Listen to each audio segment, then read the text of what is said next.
नमस्कार. 8:30च्या बातमीपत्रात मी आशुतोष सावे आपलं स्वागत करतो. सुरुवातीला एक नजर ठळक बातम्यांवर. करांमध्ये स्थिरता आणि उद्योगांमध्ये सुलभता देण्यावर पंतप्रधानांचा भर. अन्नधान्य साठ्याच्या योग्य नियोजनासाठी केंद्रीय मंत्रिमंडळाच्या अर्थविषयक समितीची सुधारित निकषांना मंजुरी. येत्या वर्षभरात 5,000 गावं टंचाईमुक्त करण्याचं राज्य सरकारचं उद्दिष्ट. पेट्रोल आणि डिझेलच्या दरांमध्ये कपात.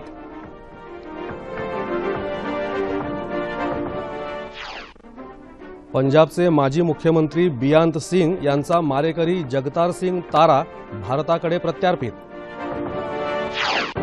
आणि भारतीय फुटबॉल संघाच्या प्रशिक्षकपदी स्टीफन कॉन्स्टंटाईन यांची नियुक्ती. आणि आता पाहूया सविस्तर वृत्त.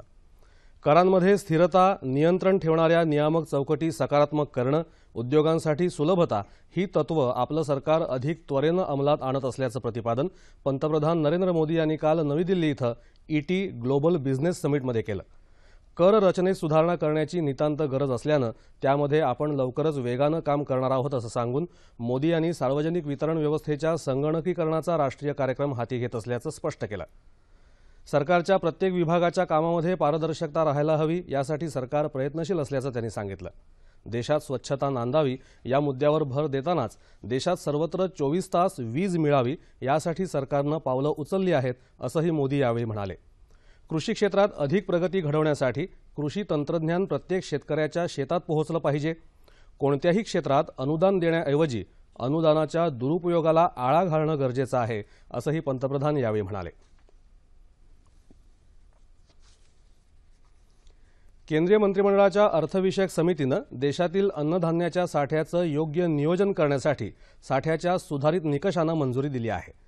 या नवीन निकषानुसार दुसऱ्या तिमाहीत 1 जुलैपासून 4,11,20,000 टन अन्नधान्याचा साठा भारतीय अन्नधान्य महामंडळाला करता येणार आहे. याआधी महामंडळाला 3,19,00,000 टन एवढाच साठा करता येत होता. तिसऱ्या तिमाहीत 1 ऑक्टोबरपासून 2,12,00,000 टनाऐवजी 3,07,70,000 टन एवढा साठा महामंडळ करू शकते. तसंच 1 एप्रिलपासूनच्या तिमाहीत 2,12,00,000 टनांपेक्षा थोडा कमी म्हणजे 2,10,40,000 टन एवढा साठा महामंडळाला करता येणार आहे. अखेरच्या म्हणजे 1 जानेवारीपासूनच्या तिमाहीत 2.5 कोटी टनाऐवजी 2,14,10,000 टन अन्नधान्याचा साठा महामंडळाला करता येणार आहे. येत्या वर्षभरात 5,000 गावं टंचाईमुक्त करण्याचं शासनाचं ध्येय असून त्यापैकी 2,500 गावातील कामांना 26 जानेवारीला सुरुवात करावी असे आदेश मुख्यमंत्री देवेंद्र फडणवीस यांनी दिले आहेत. ते काल सह्याद्री अतिथीगृहात जलयुक्त शिवार अभियानाच्या आढावा बैठकीत बोलत होते. या योजनेसाठी 1,000 कोटी रुपयांची तरतूद करण्यात आली असून त्यापैकी 600 कोटी रुपये जून महिन्यापर्यंत उपलब्ध करून देण्यात येतील असं त्यांनी यावेळी स्पष्ट केलं. राज्यातील वेगवेगळ्या प्रदेशातील स्थानिक गरजेनुसार आराखडा तयार करून त्यानुसार हे अभियान पावसाळ्यापूर्वी पूर्ण करावं असं त्यांनी सांगितलं. या योजनेसाठी कर्मचारी कमी पडत असतील तर अभियांत्रिकीच्या शेवटच्या वर्षाच्या विद्यार्थ्यांची मानधन तत्वावर नियुक्ती करावी असंही ते म्हणाले. जलयुक्त शिवार योजनेत राष्ट्रीय कर्तव्य म्हणून खासगी संस्थांनी सहभागी व्हावं असं आवाहनही मुख्यमंत्र्यांनी यावेळी केलं. आंतरराष्ट्रीय बाजारपेठेत कच्च्या इंधनाचे दर काल गेल्या 6 वर्षात सर्वात कमी झाले. परिणामी पेट्रोल आणि डिझेल दरात काल कपात झाली. पेट्रोलचे दर 2 रुपये 42 पैशांनी तर डिझेलचे दर 2 रुपये 25 पैशांनी कमी झाले असून ही दर कपात काल मध्यरात्रीपासून लागू झाली. ऑक्टोबर 2014 पासून पेट्रोलचे 9 वेळा तर डिझेलचे 6 वेळा दर कमी झाले आहेत. कमी झालेल्या दरानुसार आता मुंबईत पेट्रोल 66 रुपये 36 पैसे प्रति लिटर तर डिझेल 55 रुपये 47 पैसे प्रति लिटर एवढ्या दरानं मिळणार आहे.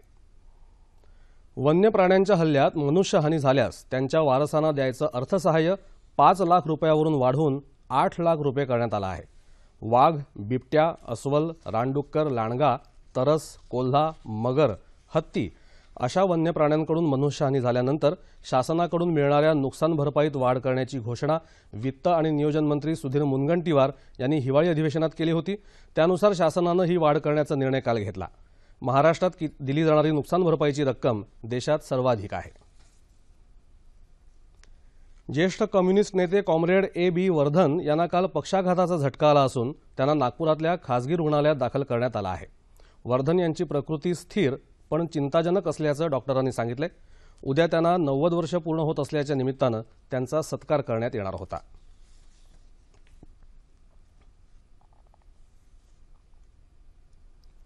आपला जीव हा अत्यंत मौल्यवान असून नागरिकांनी वाहन चालवताना योग्य ती खबरदारी घ्यावी, तसंच वाहन चालवताना नियमांचं पालन करावं असं आवाहन राज्याचे परिवहन मंत्री दिवाकर रावते यांनी केलं आहे।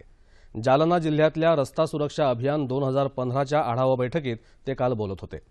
रस्त्यावर अपघातग्रस्त व्यक्ती आढळल्यास उपस्थितांनी त्याला तातडीची मदत करावी, अशा मदत करणाऱ्या व्यक्तींचा राज्य सरकारतर्फे सत्कार केला जाईल अशी घोषणाही त्यांनी यावेळी केली। वाढत्या अपघातांना आळा घालण्यासाठी राज्य सरकार विविध कार्यक्रमांद्वारे जनजागृती करत आहे, असंही रावते यांनी सांगितलं। उद्योजकांना विविध प्रक्रिया पूर्ण करताना विलंब होऊ नये यासाठी धोरणात्मक बाबी वगळता क्षेत्रीय स्तरावर निर्णय घेण्याचे अधिकार देण्यात आले आहेत, असं उद्योगमंत्री सुभाष देसाई यांनी सांगितलं। नाशिक इथं उद्योजक संघटना आणि शासकीय अधिकारी यांच्या वार्तालाप कार्यक्रमात ते काल बोलत होते। उद्योग विभागात मंत्रालय स्तरावरच्या अधिकारांचं विकेंद्रीकरण करण्यात आलं असल्याचंही ते म्हणाले। उद्योगांसाठी विकास शुल्काचा बोजा कमी करताना ते 50% करण्याचा निर्णयही यावेळी घेण्यात आल्याचं देसाई यांनी सांगितलं।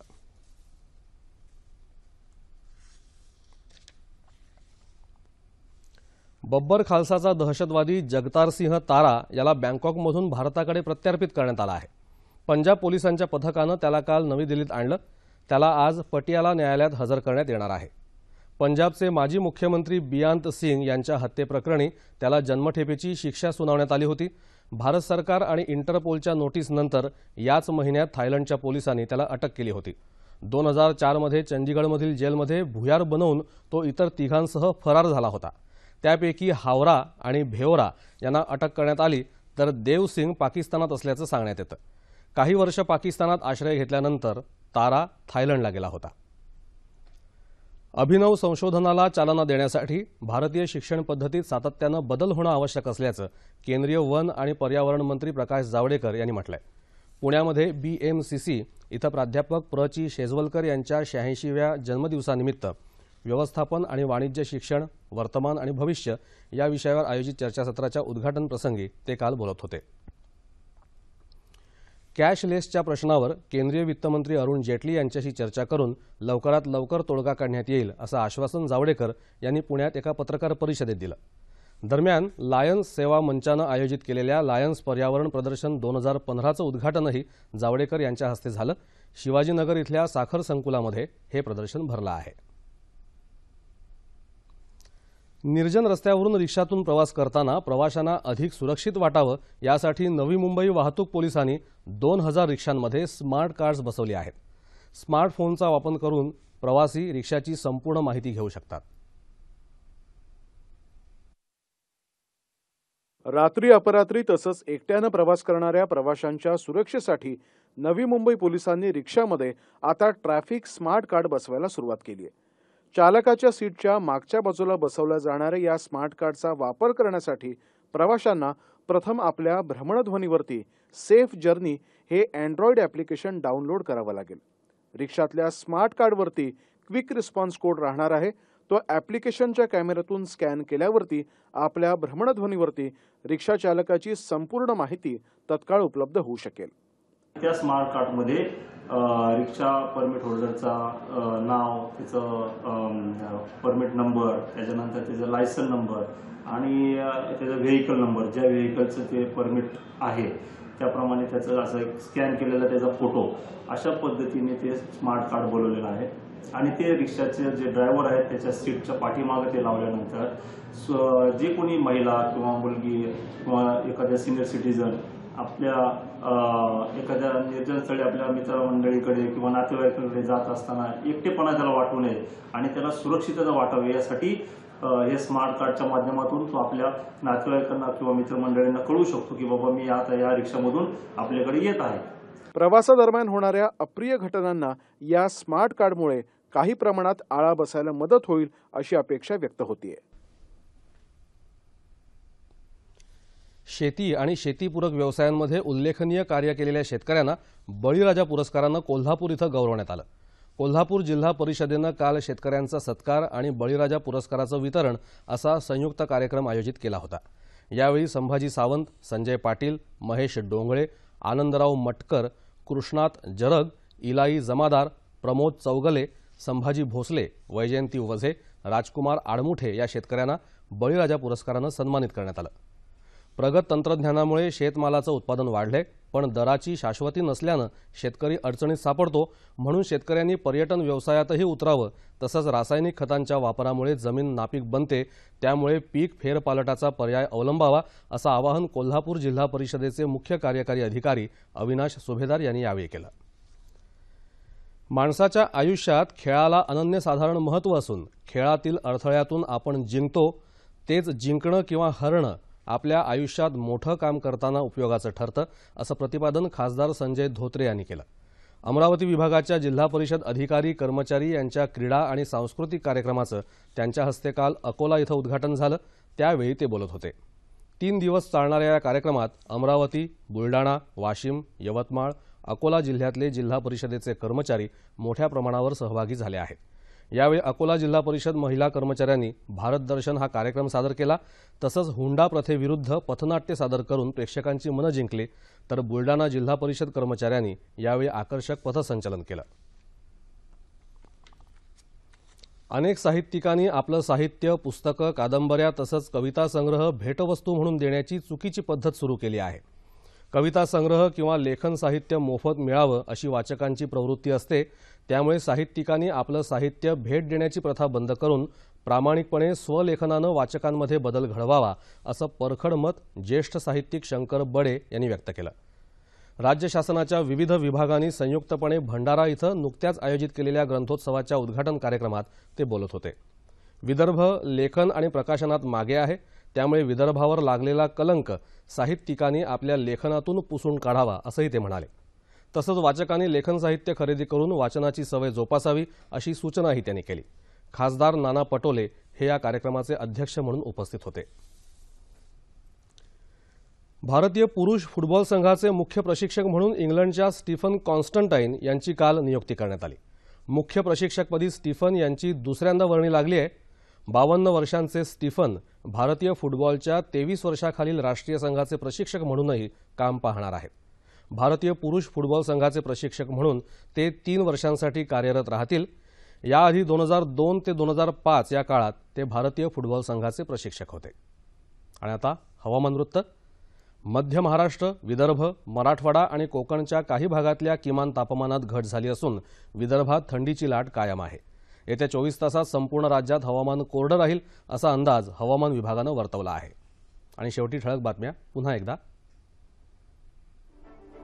करांमध्ये स्थिरता आणि उद्योगांमध्ये सुलभता देण्यावर पंतप्रधानांचा भर।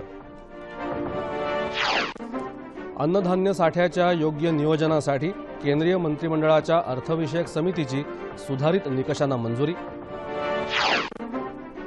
येत्या वर्षभरात 5000 गावं टंचाईमुक्त करण्याचं राज्य सरकारचं उद्दिष्ट। पेट्रोल आणि डिझेलच्या दरात कपात।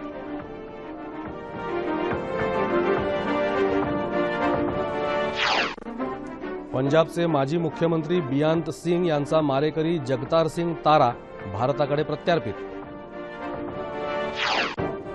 आणि भारतीय फुटबॉल संघाच्या प्रशिक्षकपदी स्टीफन कॉन्स्टंटाइन यांची नियुक्ती। आणि याबरोबरच हे बातमीपत्र संपलं। पुन्हा भेटूया दुपारी 2:30 वाजता सह्याद्री वाहिनीवर। नमस्कार।